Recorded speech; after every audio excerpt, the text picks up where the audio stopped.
Guys, welcome to the J. Scott Outdoors podcast. Today's episode is going to be number 265 with Cody Frankum of Gunnison Country Outfitters. I want to remind you guys that the draw deadline for Colorado is April 4th, so it's coming up. Make sure don't forget to apply in Colorado for all the big game hunts. Cody Frankum is going to be speaking specifically in this episode about Unit 55, elk and deer in Colorado, and going to be talking specifically about the Fossil Ridge Wilderness area in Unit 55. So I hope you enjoy this episode. Guys, I want to thank you for all your support of this podcast. I also want to thank my sponsors, GoHunt.com Insider. Lorenzo Sartini and his crew have created an unbelievable resource for Western hunters for researching hunts and trying to figure out harvest statistics and how many points it takes to draw tags. Also, being a Go Hunt Insider member, every month you get a chance to win great hunting gear and great hunts. Just by being an Insider member, you have a chance to win. And if you use the J. Scott promo code when signing up for a Go Hunt Insider membership, you actually get a $50 KUIU gift card sent to you electronically. Also want to thank KUIU.com, Jason Harrison and his crew. If you use the J. Scott, that's all capital letters, J. Scott promo code, on orders over $150, you're going to get free shipping. Obviously, KUIU makes the best ultralight hunting gear on the market today. I want to thank them. Also, Cheston Davis at phonescope.com. Cheston and his group make the best digiscoping adapters to adapt any phone to any optic or spotting scope. And if you use the JScott16 promo code, you're going to get a 10% discount there. And then the Outdoorsman's, the Optics Authority in Phoenix, Cody Nelson and his crew, they do an awesome job informing customers about which optics are the best optics for that customer's use. And if you use the J. Scott promo code, you're going to get a 10% discount there at the Outdoorsman's. Guys, if you refer to the show notes, you can see you can freshen up on the promo codes and with each company. And I encourage you guys to support the sponsors of this podcast.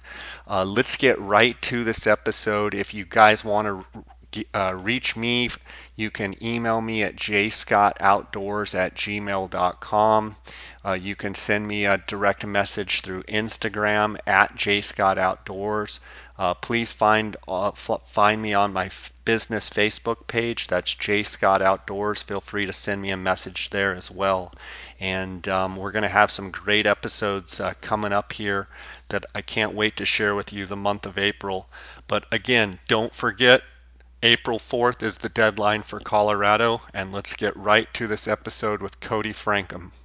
Welcome to the J. Scott Outdoors podcast. Today we have an episode with Cody Frankum of Gunnison Country Outfitters. Cody guides, and his outfit is in Unit 55 near Gunnison, Colorado, in the Fossil Ridge Wilderness. Cody, how you doing? I'm doing good, Jay. How about yourself? Oh, I'm doing great. I'm looking forward to this Colorado draw coming up. Applications are due, I believe, on April 4th. And had some great podcasts with Clay Hill and with Cliff Gray. And I wanted to talk with someone in that Gunnison Basin.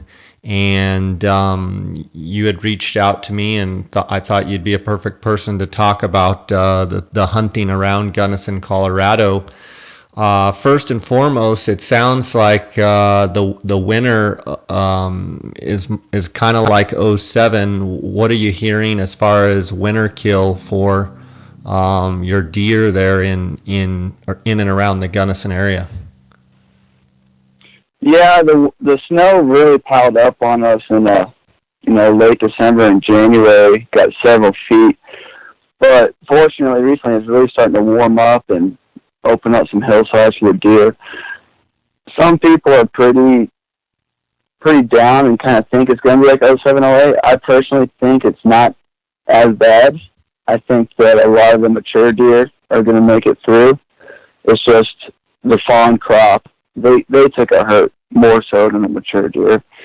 So next year I think we'll still be able to find the big bucks, but maybe in 4 or 5 years it'll be a little down once those fawns that were supposed to be mature aren't there. But fortunately, like I said, they've been getting a lot of warm weather these last couple of weeks. It's really helped them out. Hopefully we don't get pounded again in the next couple of weeks. When you say it's been warming up, I mean, typically your country in March can get a lot of snow, and actually, February and March is when it finally doesn't it, when it does those deer in. What you're saying, what I hear you saying is quite possibly it might have warmed up just in time, and maybe the deer aren't going to be as stressed as some were thinking because March so far has been fairly mild. Yeah, like today's high is 51 degrees in Gunnison, so it's really, and it hasn't snowed much lately. So a lot of these south-facing slopes have melted a lot of snow at those low elevations, uncovering a bunch of feed for these deer and elk, which has really helped out. And the Division of Wildlife, they didn't necessarily feed, but they did do some baiting away from the highways to help the deer not be hit by cars and such. So that's been real beneficial as well. So Gunnison Country Outfitters, Cody, you worked for the previous owner of Gunnison Country Outfitters. You've recently purchased the business. Why don't you tell us a little bit about working for the old outfitter, and then how it came to be that you were to purchase the business? Yeah, John Nelson was the prior owner, and he's been the owner for 40 years now, and he was just getting old and wanted to retire. He's getting a little worn down because those hunting seasons can get real long after a while. So me and my business partner Nick Ray, saw the opportunity, and just with me working for John, he kind of presented us with a really good deal, and we figured that there'd be a lot of fun to jump in there and take that over. It's something we think that we can expand on and make a better outfit, just because we're younger, full of energy, and just ready to go hunting.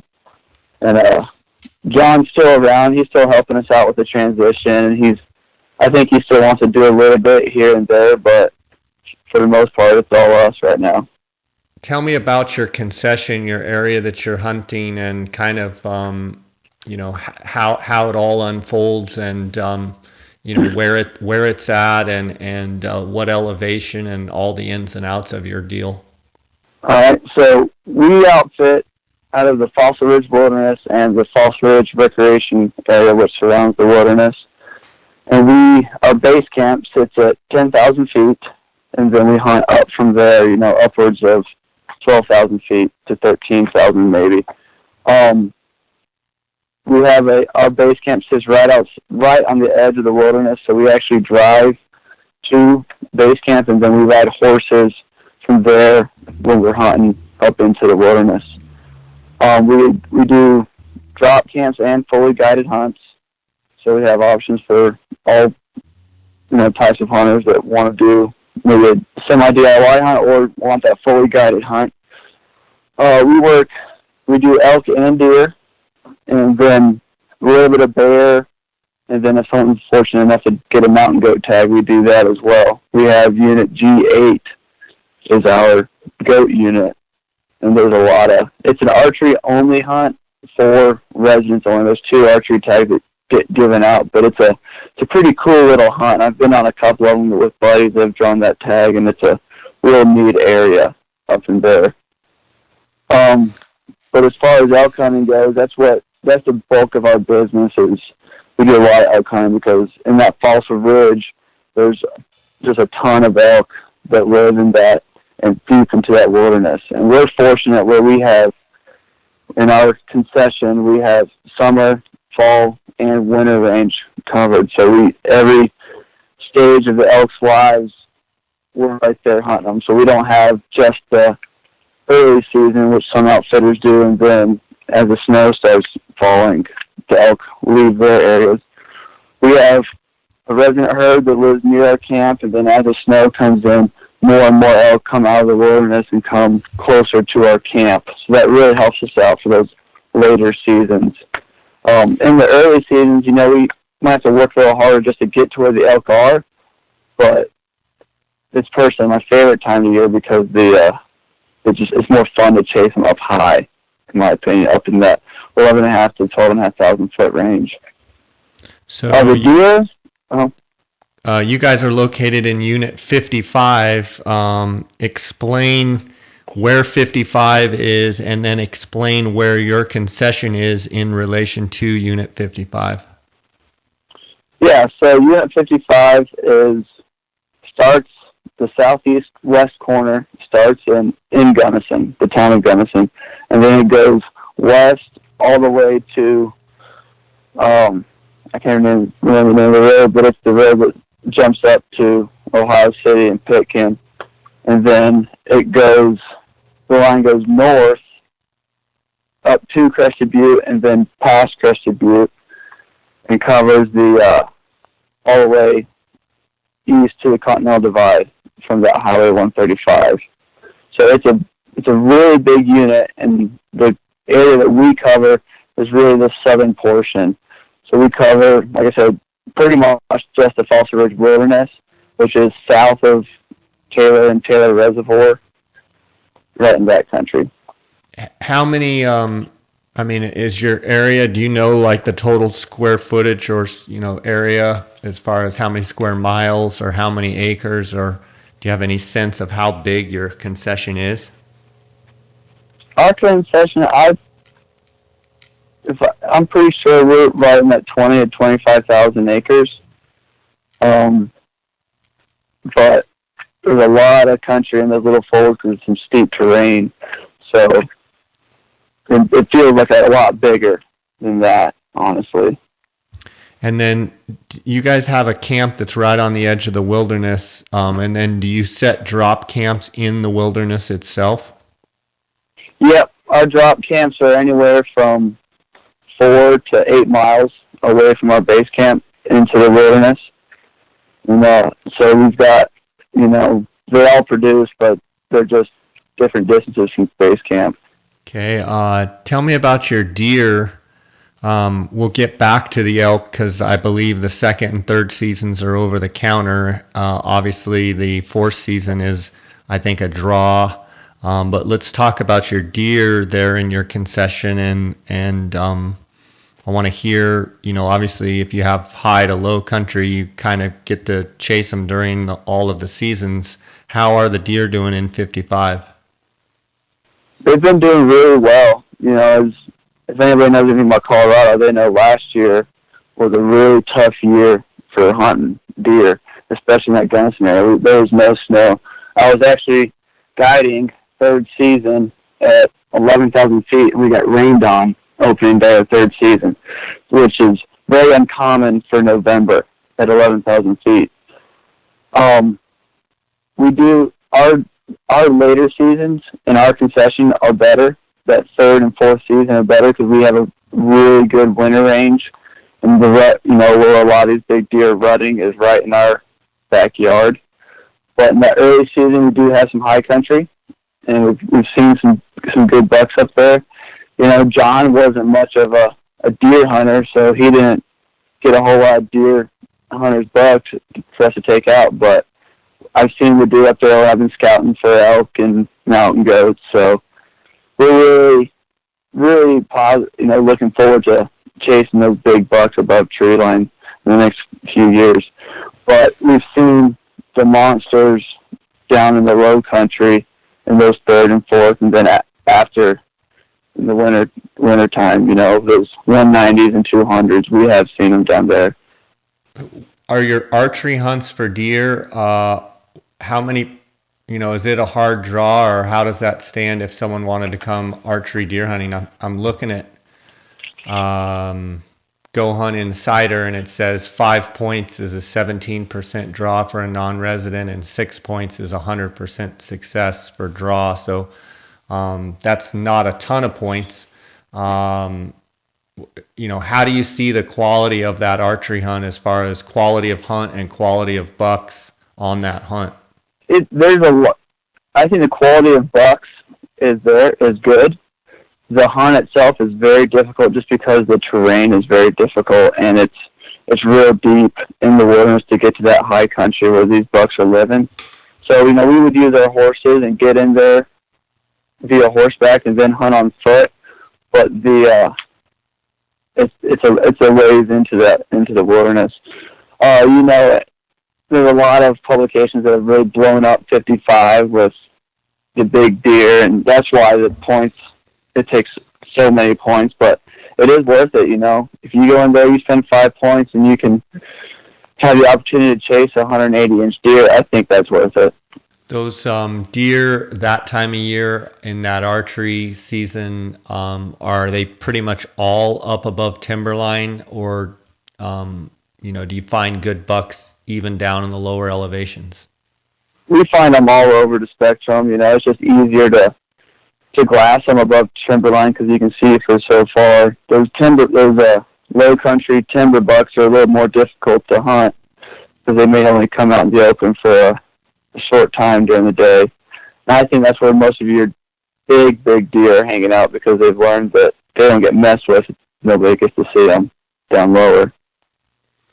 Yeah, for sure. Now, does 55 have any early season either muzzleloader or early rifle hunts in September, like some of the other units in Colorado? Yeah, there is a muzzleloader season. There is no early rifle, and that muzzleloader season is always the third week of the archery season. So this year, that would put it at September 9th to the 17th, which most of those deer are still going to be full velvet and up above tree line. I'd say the last 3 to 4 days of that season, you might see some bucks starting to shed their velvet, and that could change their patterns up throughout from then on, I guess. Do you think that tag Go ahead. I was going to say that tag takes 10 preference points as a non-resident, 20% chance of drawing with 10 preference points. Yeah, and then it looks like with 11, you're 100%. Do you feel like to kill a big deer, do you feel like that muzzleloader hunt is a better option than the archery just because you have the ability to shoot further, even though the archers obviously get like a couple week head start on the muzzleloader hunters? I do. I think just extending your range by 50, 60 yards is really going to help a guy out who's looking to take a big buck. And it's, even as an archer, it's hard to make a 60-yard shot in the mountains with a bow. So if you can shoot to 100 to 120, that really, really helps out. Now with Colorado, you do have to use iron sights, and you can't use pellets or sabots, but I would say if you practice enough and get some decent sights on your muzzleloader, 100 to 125 yards should be doable. Okay, and then your deer, your third and fourth season, well, let's talk about the second season first. Walk me through the deer seasons there in 55. So, we talked about there's an archery and a muzzleloader season, and then there's a second rifle, which starts this year, October 21st, and will run through October 29th. The third rifle season will start October 4th and run through November 4th, and run through November 12th. And then the fourth season will start November 15th and run to November 19th. They just started the fourth season again in Gunnison, either, I think, two or 3 years ago. So after the 708 winter, they really cut the tags back, and they didn't have a fourth season anymore. They brought that back a few years ago. And as a lot of big mule deer hunters know, that the closer you get to that rut and later in the year, you got more chance of snow. You're going to bring out easier to spot those big deer chasing does. So the third and fourth season have notoriously been the tougher tags to get, but there's also the chances of finding a bigger deer usually better. Yeah, it looks like in 2016, 12 points was a 5.9% chance, and 13 points you were 100% chance or success drawing with 13 points. So what you're saying, what you said before, is you're optimistic. You think that potentially the biggest mature deer are not going to be killed. You're thinking that it warmed up enough in March that probably not going to have the severity of kill like you guys did in 07. Yeah, I've been getting pictures from buddies that, you know, of those 180-inch, 4.5-year-old deer still hanging around today. So I think that if we don't get a nasty snowstorm in the next couple of weeks and it stays as warm as it has been, that those deer are going to be just fine. What kind of you know, if you a benchmark that you would set if you had a third or a fourth season tag in 55? I mean, you know, are you seeing 180-inch deer every single day? And would it be a deal where you'd say, you know, definitely you would hold out for a 200-incher, or where is kind of the benchmark of what you've seen and what is realistic of quality expectations? You know, I wouldn't tell anybody to hold out for a 200-inch deer unless that was what they were dead set on. I think that realistically, if you hunt hard for a third season, you can find 180 to 190-inch deer if on a normal year with the snow and whatnot. So I think 180 is a pretty good benchmark, but there have been some of the Gagger governor's tags deer taken out of that unit, you know, that surpassed that 200 mark. Gotcha. Let's bounce back to your elk a little bit. I would assume that elk is kind of your bread and butter as far as your money maker and where you're going to have the most traffic and traction with your business. Walk me through, say, a typical over-the-counter second and third season elk hunt and kind of how those go down, and you know, kind of throughout the day and throughout the hunt, how that hunt goes down. Yeah, so like you said, the second and third season, and our unit is over the counter. So anybody can go buy a tag. So a typical day for us is we hunt the first 5 days of the season, the 5-day hunt, and we'll get up first thing in the morning. We got a cooking camp that'll have a breakfast all cooked up for everybody, and while the guys are out getting the horses all saddled up and ready to go.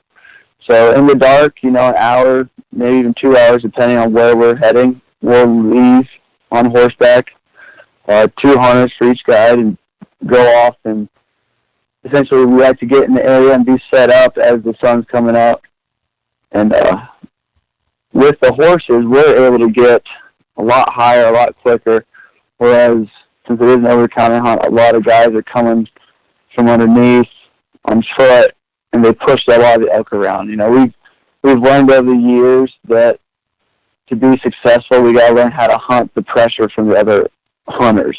So we're usually there ready for, you know, elk coming through, and then if, you know, nothing happens first thing in the morning, we'll start moving around the mountain to different locations where we know the elk are typically liking to hang out, you know, little pockets where they might be trying to hold up, where they're not getting pressured from hunters. So you pretty much spend all day on horseback and then ride back into camp that night? Yep, yeah. And it might be we ride to a spot and then we'll get off horses and then hunt on foot. We can do either one depending on what a guy is really looking for. If a fella comes and says he's in great shape and he wants to walk a lot, then we might ride the horses 3 to 4 miles and get off and walk for another 3 to 4 miles just to be ready and just covering that ground. You're a lot quieter on foot than you are on horseback. And then we'll hunt all day. Some guys like to take a nap in the middle of the afternoon, and I know our guys appreciate that if they get the chance because they've usually been up early and go to bed late after taking care of horses. And then we'll ride back in the dark to base camp. Gotcha. And is that what's a legal bull in Colorado, and are those hunts 5 point or better, and you shoot any 5-point, or as a guide, what do you kind of tell people? Any legal bull, or how does that play out?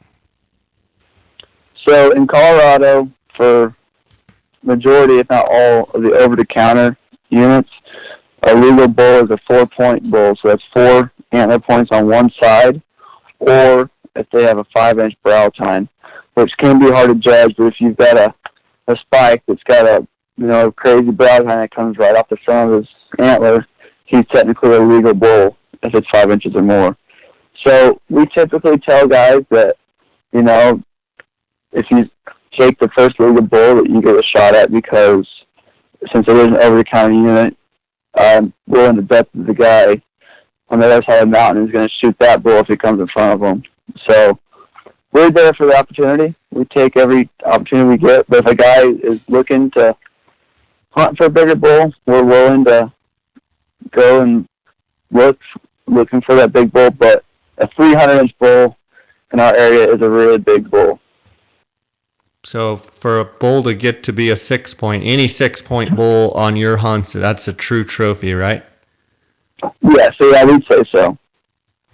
And throughout the season of elk hunting, how many elk will you guys kill in a year? And like before the season even starts, like what's your anticipation for how many bulls your outfit might harvest, your hunters might harvest?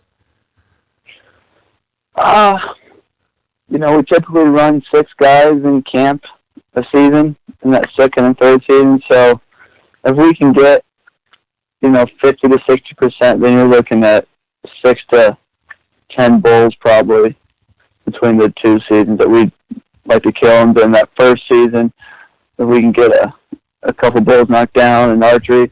So I think if we could get between 12 to 15 bulls in a year, that would be a successful year.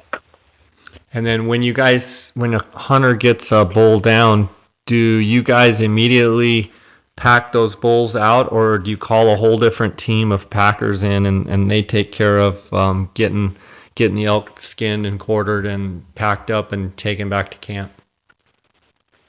I really think it depends on the situation. If we've got a hunter, if we've got 2 guys with a guide and one of them knocks a bull down first thing in the morning, typically we'll have our guides, take the other guy into an area where he knows that there's a good chance he's going to see some elk, get him set up there, and then he'll go and gut that elk or quarter that elk and make sure it's starting to cool down. And then depending on the hunter's attitude, if they want to keep hunting, then he'll keep hunting with that other hunter. And then we'll get a crew up there to pack that elk out. If we got a guy that knocks an elk down right at last light, we will gut it, and then the next morning get a crew up there of horses to quarter and get the elk off the mountain. We don't like to put our guides at risk of just, it's kind of dangerous working at 12 o'clock at night on horseback. Everybody's tired. No need to put anybody at risk because it's usually cold enough up there where nothing's going to spoil. Sure. That's one thing that makes me think, like last year, you didn't have any snow on your into your third season, and did you still have some bears around, or had they already, gone into hibernation? I think we did see a couple bears in that third season. I personally didn't see any, a couple of my guides and hunters, I think they saw a sow with 2 cubs during that 3rd season. And then we had one group of hunters that saw 1 bear, a mountain lion, all within 3 days of each other in the same spot. So the bears were still out, and I think they typically do stay out until the end of that 3rd season. But I haven't ran into any issues with bears taking over an elk yet. I did a couple years ago when I killed an elk personally. I went in there the next morning and finished packing it out, but there was a bear eating my gut pile, but he hadn't touched my meat. So when we get an elk, we're quartering or whatnot, we make sure all the stuff that we're not taking out is moved away from the meat that we're trying to keep. That makes sense. Where do most of your hunters come from? A lot of our guys are coming from the Northeast, Pennsylvania, Minnesota, and then the Southeast. We've had a couple of guys this year, both from Florida and Alabama, and then a couple of guys from Texas and Oklahoma. So all over, but we will get a couple guys from Colorado that like to do drop camps. Your base camp is how far of a drive from Gunnison? It takes about an hour to an hour and a half, but a lot of that's just because it's at the end of a really rough Jeep trail. So it's miles. It may not be that far, but it's about an hour and a half ride from Gunnison. Gotcha. Is that the closest town, Gunnison? Oh yeah, closest town of substantial size. There's some really small towns like Ohio City right there, but they're not. It's a one restaurant type of town. Gotcha. Have you had any, as a guide up there, have you had any crazy stories like get an elk down and the horse breaks his legs, or horse runs off with this, gets untied and runs off, or you got any crazy stories for us? We have had a couple horses, break legs and whatnot. No, you never want to see that happen. But last year we woke up one day, and this was between the 2nd and 3rd season, so we didn't have any hunters in camp, but we were there, and we woke up and all the horses were gone, and we couldn't figure out where they went, and they had decided they wanted to make their way back to town. They were about 10 miles away from camp down the trail, waiting to get loaded onto the trailer to go home. So what'd you do? Go gather them up and bring them back up there? Yeah, it took us about 6 hours to figure out where they had gone, and finally one of our guys jumped on the four-wheeler and rode all the way down the Jeep trail and found them all the way back there and got them tied up, and then we had to run up there and ride them all back down. So that was more annoying than anything, but nothing too crazy. Do you, when people come that aren't used to riding, are your horses very well broke and pretty much anybody can ride them? Yeah, our horses are great. They've been on these trails for several years, and the only problem we might ever run into if a guy is just real nervous about getting onto a horse, he may not, he might be pulling on the reins where he needs to let go, and after a little bit, the clients usually get comfortable to the swing of things, and no issues really. Gotcha. And when you're dealing with horses, what kind of advice do you give to guys that don't have a lot of experience riding? Like, as far as do you recommend that they wear jeans? And boots? What do you recommend that they wear on the ride up? I just recommend wearing, the clothing they're ready to hunt in.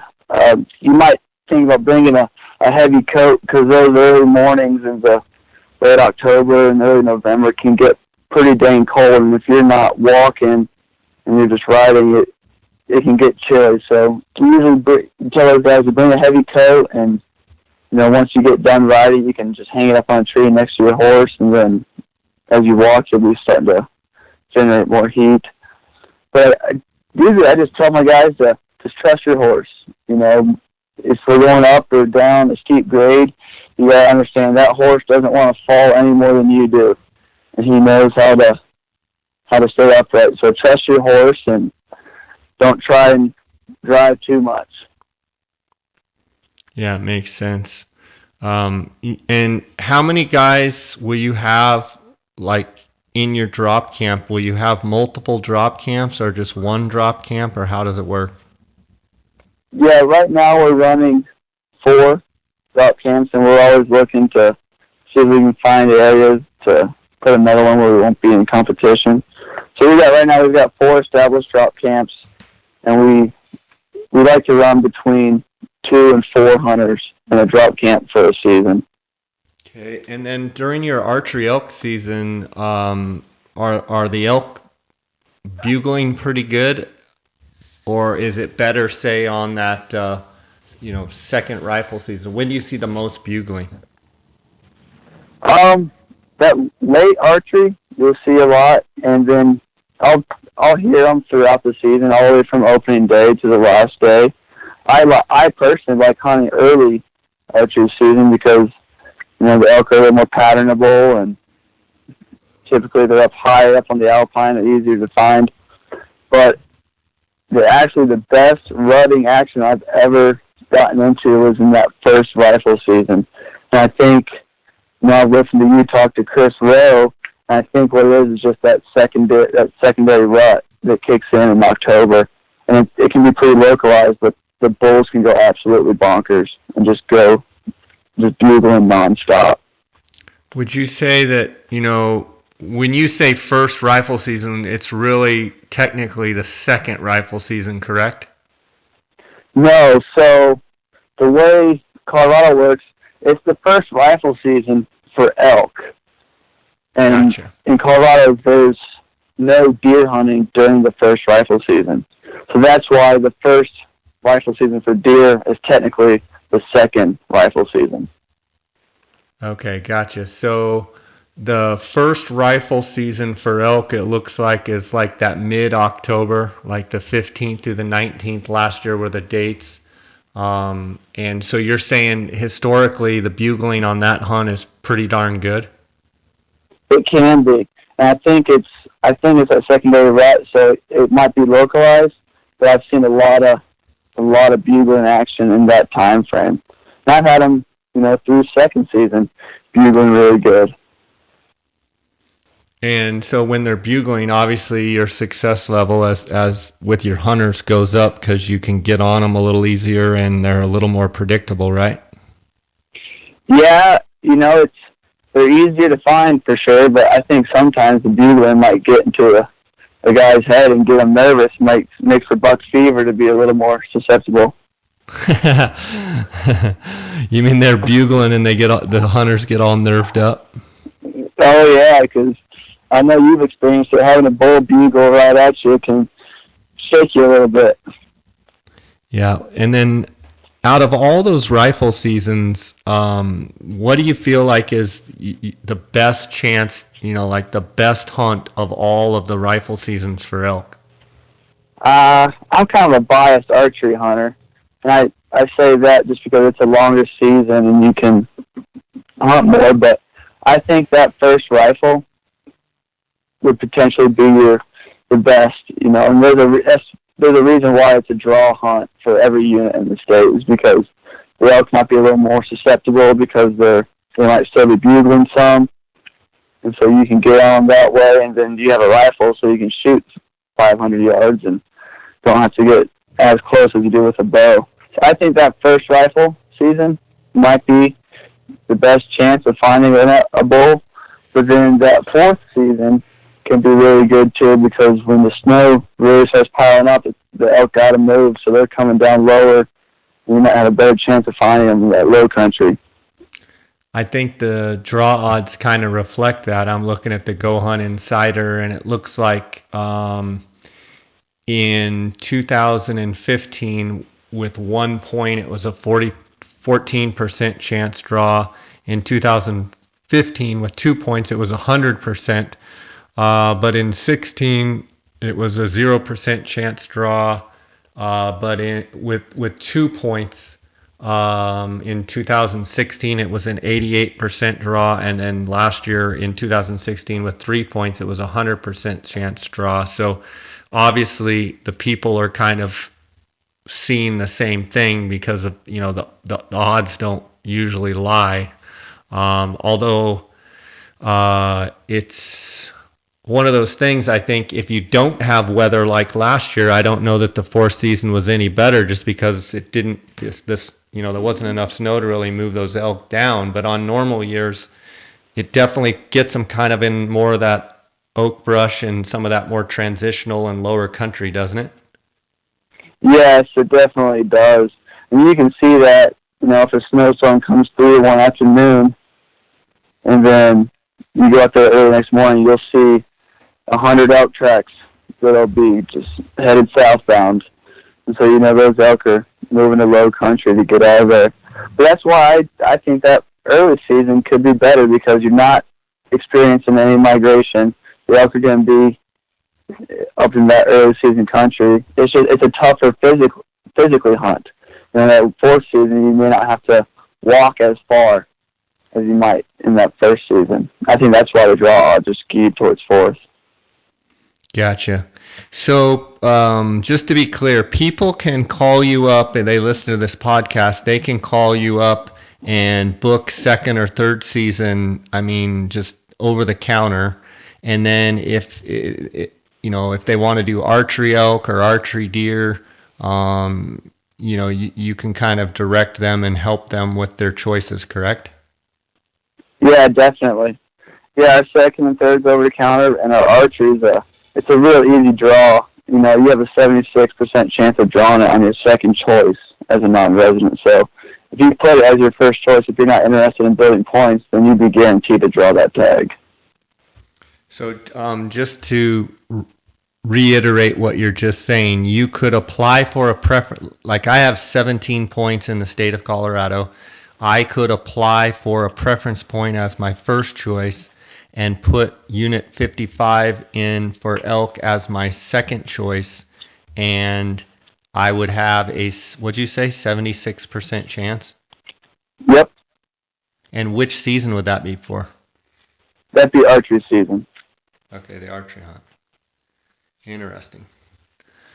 Yeah, that was something actually that I learned this year when talking to Clay Hill and Cliff Gray that I never knew. And, I've been applying for Colorado for 17 years, and I've hunted deer there a number of times. And I've never taken advantage of still applying for my preference point in the first choice and then putting something to just go on a hunt on the second. But that's probably going to change because it's a great opportunity. Yeah, it really is. There's a lot of hidden gems out there that doesn't take any points, and you can get second choice. What about your, I saw on your website, you guys do bear hunts?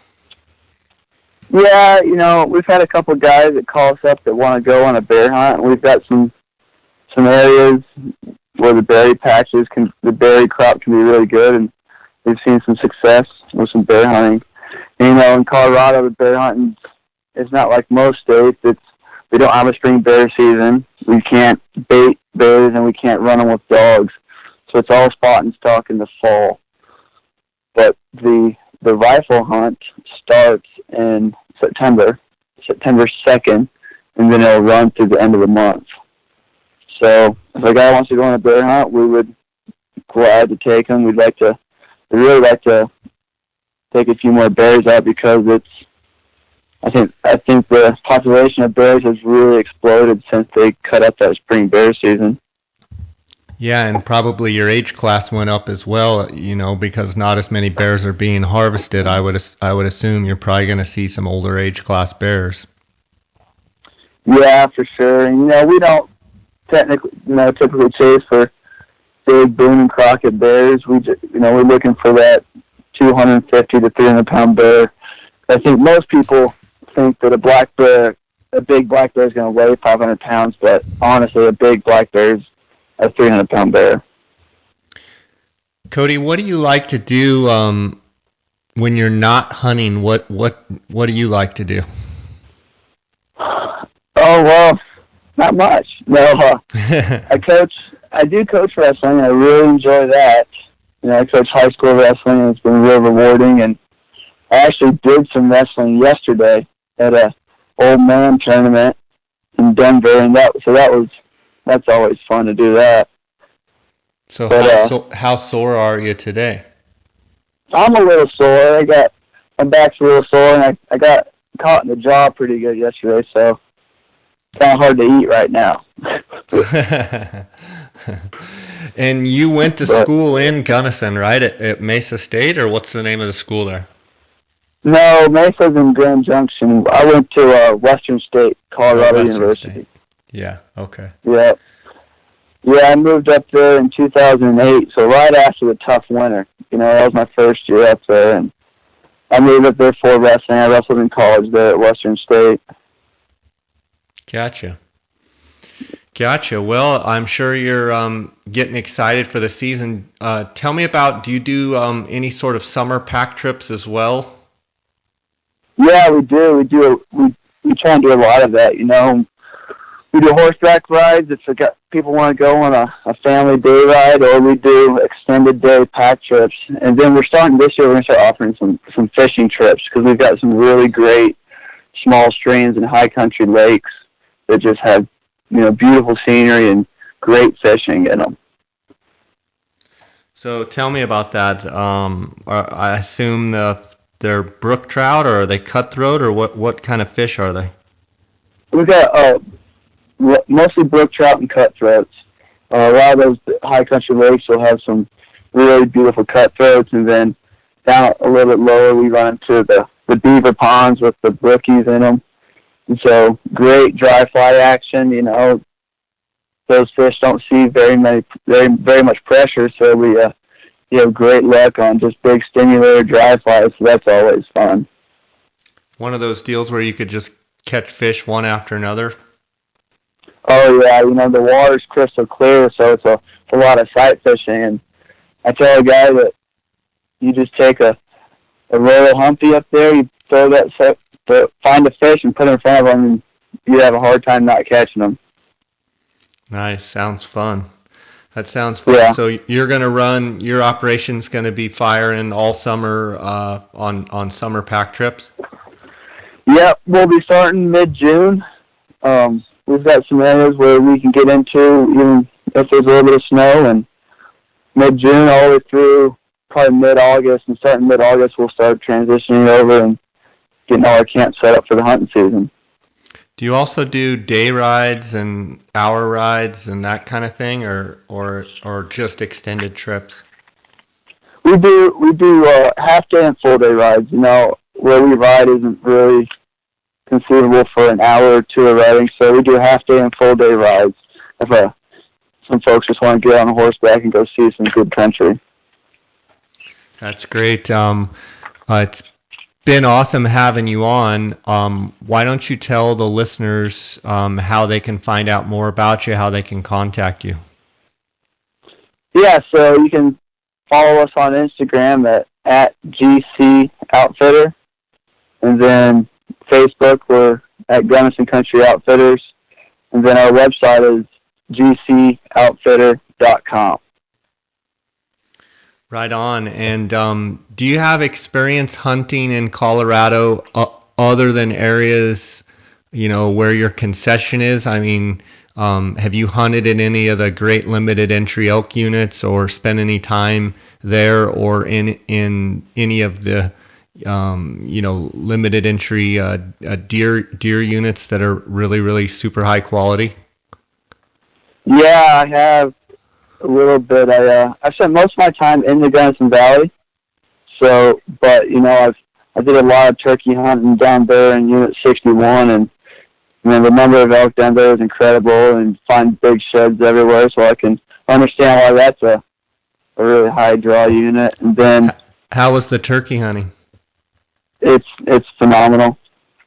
In 61. It's great. Yeah, it's really good. It's a lot of fun over there. It's a different country than a lot of places, but it's fun. And then I hunt down south. I've done a little bit in like Unit 66. I was actually fortunate. I was one of the few people that killed a pretty good deer last year. I killed it was 162 inch 3x4. I was able to get away from guiding for 2 days and found him on the last day of the season. Nice. Nice. Yeah. And have you been drawn for goat or sheep yourself there? Yeah, and people are going to hate me, but I did draw a sheep tag 2 years ago. I drew an archery tag in Unit S35, and I ended up trading it back in. I spent weeks up there scouting. The hunt wasn't necessarily what I was expecting. I could not find a ram up there in a couple of weeks of scouting. It wasn't what I was wanting in the sheep hunt. So I ended up trading tag it back in, and hopefully the guy that got reissued to had a fun time, but that hunt wasn't for me. Where was I'm waiting that? for that S35. That is down west of Pueblo, Colorado. It's outside of Ray or Rye, I can't name of the little town. But it's a you pretty just looked unique. and just couldn't find rams?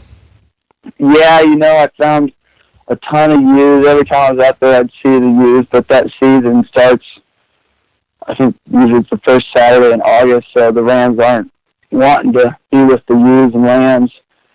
So they're all holed up in the timber, and that's where I kind of started getting the vibe from all the biologists in the area, but those rams are deep in the canyons, and they're down lower in the timber. They're not up on the alpine, making them easier to find. Gotcha. And sometimes when you have limited time too, it's tough. And so you chose to give your tag back, which then allows you to draw again, correct? Yep, I traded my tag back in, so I was able to get my points back. And then in Colorado, they do reissue those tags to the guy that was next in line. So hopefully, like I said, that guy was able to have a good time out there with that tag. So do you feel like you're just going to apply for a different unit and try for a different area this next time when you apply? Yeah, I'll be putting in for different areas, and where I'm going to do a little more scouting ahead of time and figure out where I think I'd want to enjoy my sheep hunt. I want to go on a big backpack hunt deep in the wilderness and try and find a ram that way. Well, you're young enough that you can probably do that and probably draw again. Yeah, that's what I'm hoping. That's why I put in for archery tags, because their draws are just that much better, and maybe I can sneak in on one. Yeah, sounds good. Well, buddy, it's been great having you on the podcast, and appreciate your time and sharing with us on your operation, and wish you the best of success this season. And I'll be watching your progress, so wish you the best, okay? Thanks, sir. I really appreciate it. All right, buddy. Take care. God bless.